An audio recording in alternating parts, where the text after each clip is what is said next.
Welcome back to the Stories of Northern Life podcast, brought to you by the Sault Ste. Marie Museum. I'm your host, Nicole, and today I thought we could look at a book that was written about the Sioux.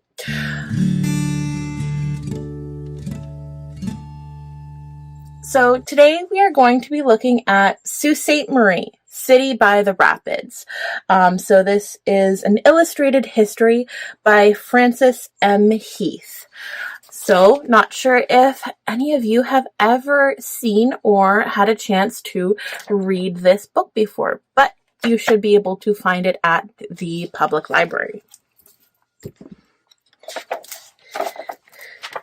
So already there are some beautiful pictures in here. So as it is the illustrated history of the Sioux, we start to see that there are a lot of pictures.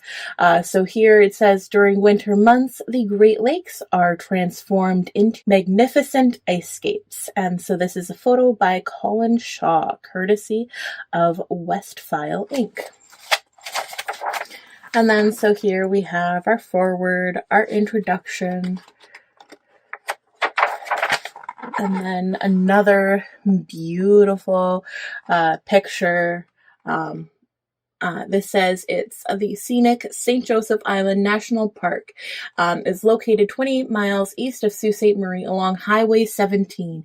It is noted for sponsoring maple syrup festivals and for its 100 miles of exceptionally well-groomed snowmobile trails. Photo by Colin Shaw, courtesy of Westphal Inc. And so this photo, I look at it and I definitely see St. Joseph Island. This could even be a picture that was taken at my grandparents' farm. So here we have Chapter 1, Rendezvous at the Rapids. So here the introduction says, glaciers gouged at the St. Mary's Rapids from the red sandstone bedrock. Indian legends and lore, however, presented a much more colorful explanation for the occurrence, courtesy of the Sault Ste. Marie Museum. Sault Ste. Marie is located along the edge of the Canadian Shield, one of the oldest landforms of the continent of North America. About 1 million years ago, continental glaciers were formed. One glacier, perhaps thousands of feet thick and weighing millions in tons, spread across the region. As the ice sheet moved in a southwesterly direction, the immense size and weights modified the topographical features. Bedrock was stripped of its mantle. Some surfaces were scratched and gouged, and others were smoothed. Elevated areas were abraded. Old river valleys that ran parallel to the direction of the glacier's movement were widened, deepened, and lengthened. Gradually, the climate moderated, tempered by a warming trend. The glaciers retreated northward and relieved the earth of its pressure exerted by the ice. Glacial till was again gathered up, this time by the receding sheets, and deposited in new locations. Masses of sterile rock formations were left behind in rugged ridges interspersed with a myriad of channels, lakes, and bogs. The result was a formidable and seemingly barren landscape. So there's sort of that little bit of introduction that it gives you.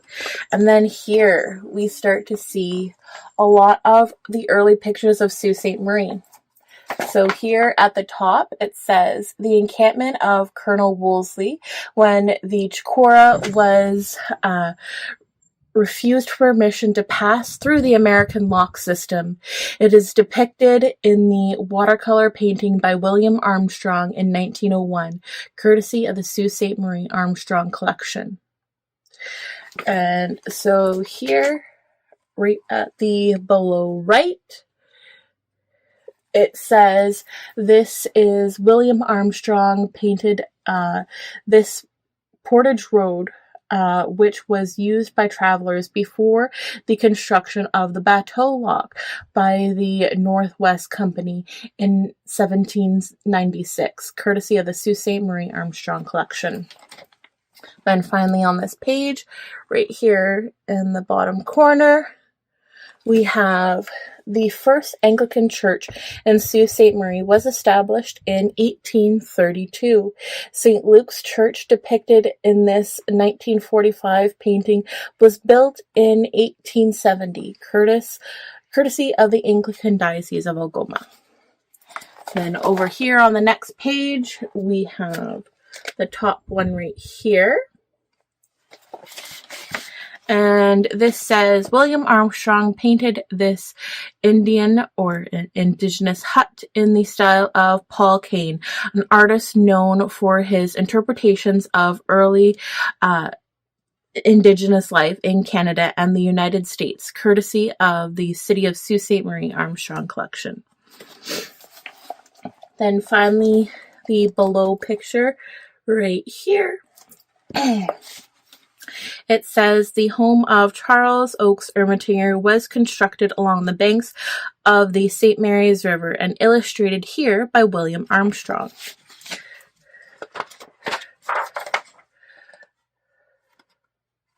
So here, as we go along in the chapter, we see sort of talking a bit about the sort of Great Lakes region, but also a bit about starting here talking about the indigenous people who were coming to the region, namely the Ojibwe here in Sault Ste. Marie.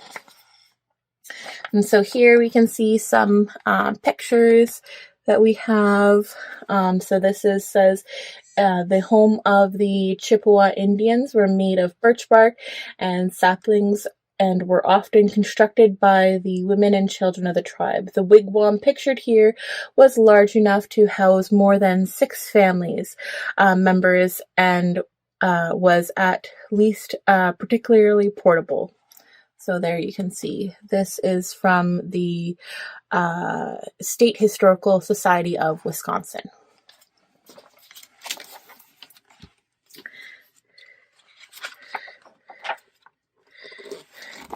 And then chapter 2, we're talking about the Sioux and the fur trade.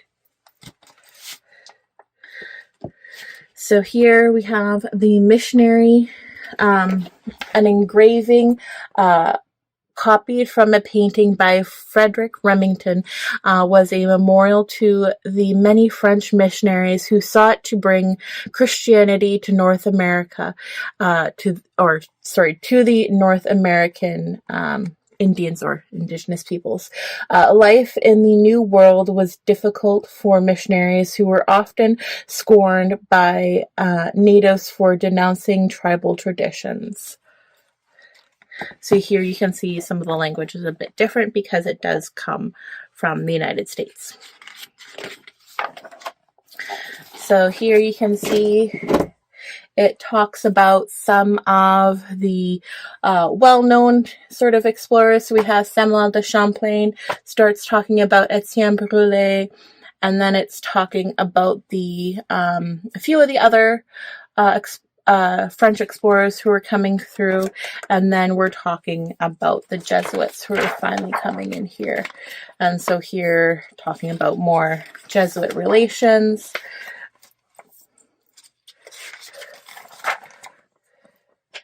And then we have Repentier. So he was here. So if you remember the podcast episode on the fur trade, you'll remember talking about him. And so he that early Francophone sort of history. I will link those episodes down below. Can't remember exactly which one, but we did talk about him before. And then we have Jacob Astor. So he was the one to really sort of start the fur trade in this area in the sense of actually helping to establish a company that would operate here at Sault Ste. Marie.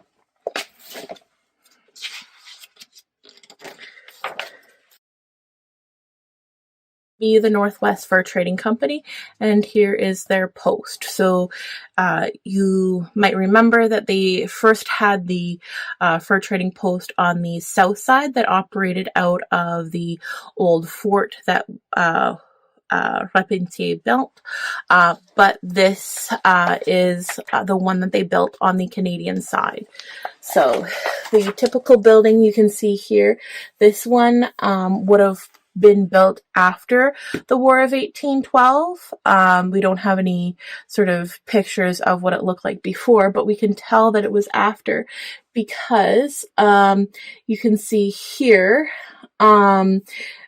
you have sort of like your main storehouses and buildings over here, but this one right here was for storing the gunpowder, and that building there actually became Mr. Clerg's home, the now blockhouse. So that is the bottom of the first floor of the blockhouse.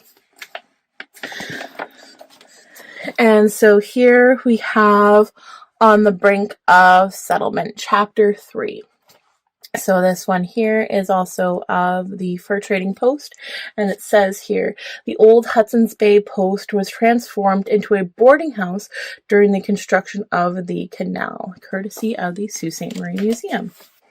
So you can see here some of the pictures we have of Sault Ste. Marie sort of at that time, not too much going on. These pictures, so the top one there, it says the indigenous people on Whitefish Island were spared exportation during the canal construction. They were not so fortunate when confronted with Francis Hector Clerg's expansionist plans. The island's seasonal population, described by Indian agent William Van Abbott as 10 inhabitants, was moved to make way for a railway terminus that failed to materialize. So here you can see this was one of the original settlements on Whitefish Island. And then down below here, it says, according to the terms of the 1850 Robertson Treaty, the Batchewana Band of Ojibwe retained various lands, including a fishing station on Whitefish Island. They maintained ownership of Whitefish Island even after they sold other reserve lands in 1859.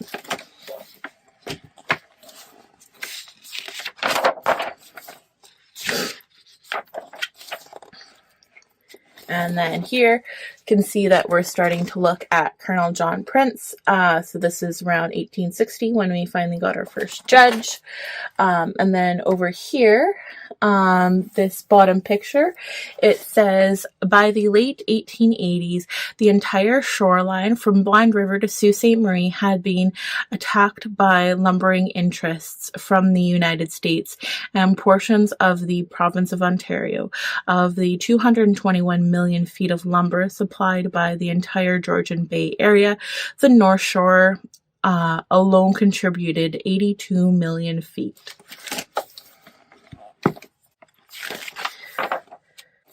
And then here, this is a picture of Bellevue House. So this is Colonel John Prince's home, and this was in Bellevue Park. So that's how Bellevue Park got its name, after Colonel John Prince's home.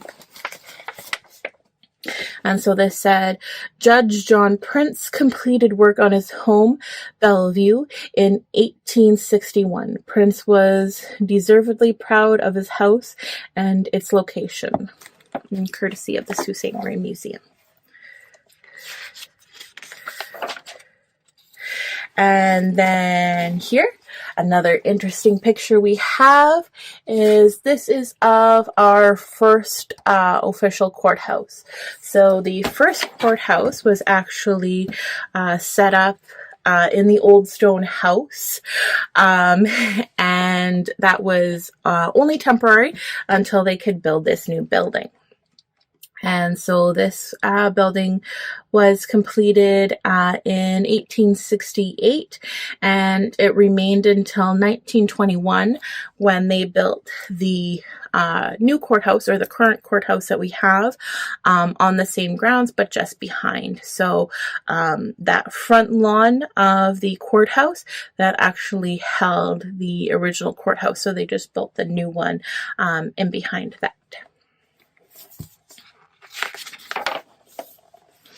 And then here you can see some more pictures we have, just sort of depicting other things that were sort of going on. So other canals, about Louis Riel.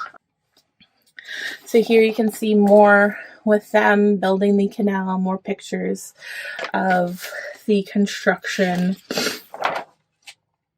And then more pictures of some of the shipping that was coming through. And then we get on to chapter 4, talking about Clergue's Empire. So here it says, the mill begun by Francis H. Clergue was a groundwood pulp mill. Spruce pulp was cut in the area north of Sault Ste. Marie and then shipped for processing. So this whole chapter sort of covers Clergue's industries. We can see some of his buildings here. So here's the pulp tower that's still around, and here is the main office. And so this building is where the conservatory is now. Here is Clergue's mansion that he built on Moffley Hill, and this burned down in, was it the 30s, 40s, somewhere around in there. But this was sort of located, I believe, up around where Collegiate is.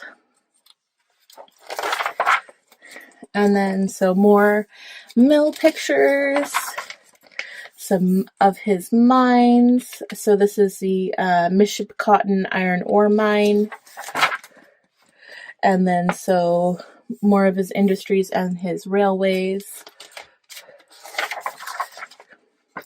And then sort of just talking about the trolley line, but also here we have the famous picture of the riot. So if you can kind of see the picture close, it's probably a little difficult on here, but you can actually see that a lot of the windows are broken, and that's because the rioters came through, were throwing rocks at the building and broke a lot of the windows.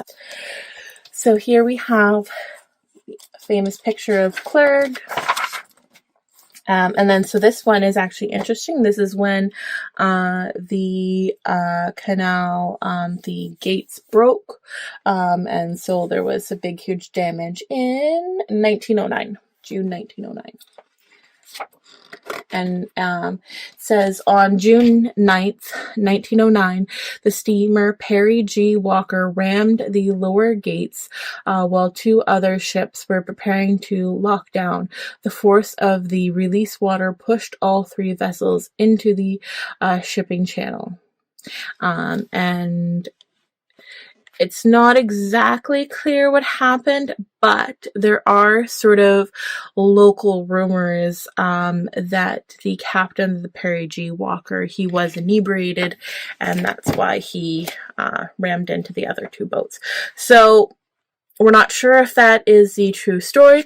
That's just one of sort of the I guess legends that have been passed down throughout the years. And then chapter 5, we have talking about emerging society.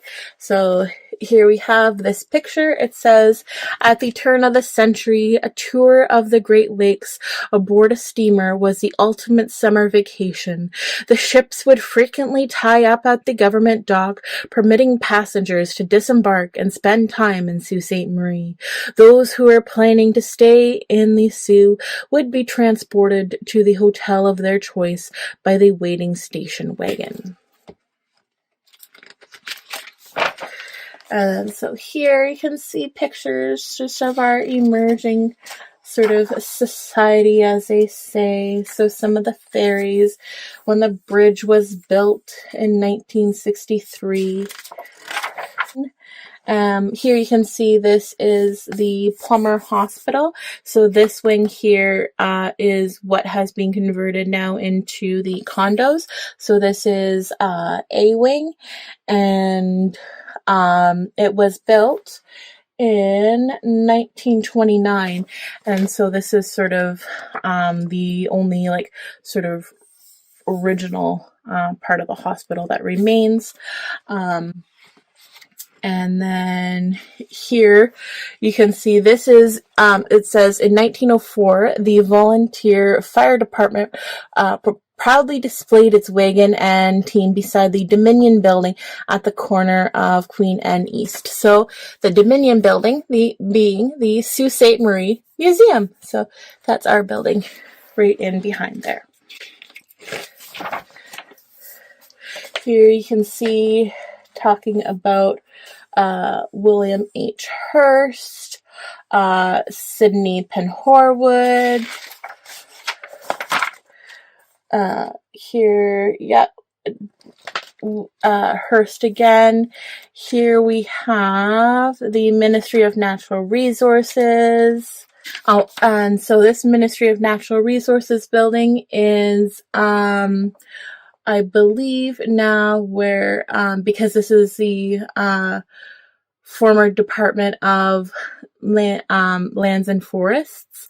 So I believe this is the hangar, and which is now part of the Bush Plane Museum. So this is all now owned by Purvis.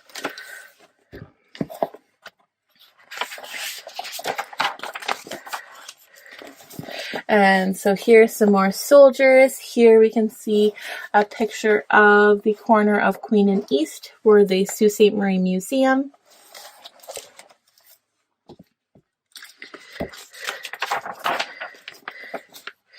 And then we have Weymouth Simpson, his home here, Upton. So he was one of he was the last factor of the Hudson's Bay Company post in Sault Ste. Marie from 1867 until 1872. He also sat in the Parliament of Canada as the representative for the District of Algoma. And so this is his home here, and this is Upton House. And this is the house on Kensington Terrace that is now a designated heritage property. So here is during Wolf Week. So in 1932 we had Wolf Week, and so you can see this is when the symbol of the wolf really became tied and linked to Sault Ste. Marie, and especially the Sault Star, because Curran, who owned the Sault Star, had was a big part of Wolf Week, and so that's how sort of our wolf became famous to Sault Ste. Marie. Here we have the greyhounds. Here we have the picture here, and this is the old Rytack building. So the old sort of boat club.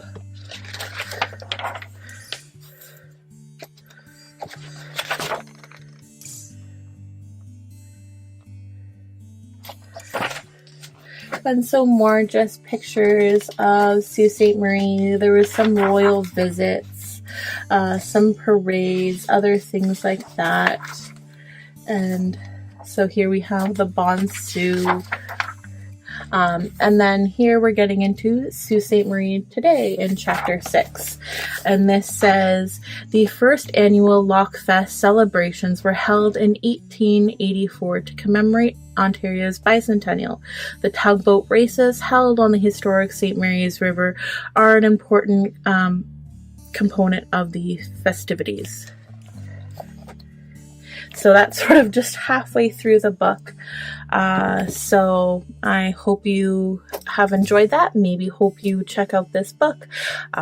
So thanks for listening. Bye. Have you been to your local museum lately?